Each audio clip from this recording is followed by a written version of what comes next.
Hello! இன்னைக்கு ஒரு super crispy மொறு மொறு ரவா தோசை ரெசிபி பார்க்கலாமா?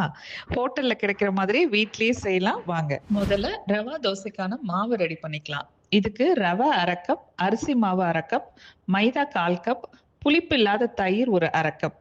இது கூட சீரகம் 1 டீஸ்பூன், பொடியா நறுக்குன வெங்காயம், நல்ல பொடியா நறுக்குன பச்சை மிளகாய், இஞ்சி, கருவேப்பிலை, கொத்தமல்லி இது எல்லாத்தையும் சேர்த்துக்கோங்க. தண்ணி ஒரு 3 கப் சேர்த்து நல்லா மிக்ஸ் பண்ணுங்க. கட்டி இல்லாம கரைச்சுக்கோங்க. மாவு நல்லா தண்ணியா இருக்கணும். அப்பதான் தோசை நல்லா கிறிஸ்பியா மொறுமொறுன்னு வரும்.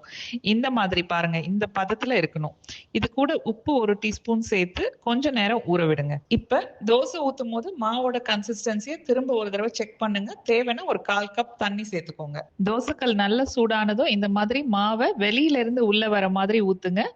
பொறுமையா வேக விட்டு எண்ணெய், நெய் சேர்த்து நல்ல பொன்னிறமா ரோஸ்டா சுட்டு எடுங்க. அவ்வளவுதாங்க. வேற level super crispy rava dosa ready. இதை தேங்காய் சட்னி கூட சர்வ் பண்ணா அட்டகாசமா இருக்கும். ரெசிபி சேவ் பண்ணிக்கோங்க. கண்டிப்பா ட்ரை பண்ணிட்டு சொல்லுங்க.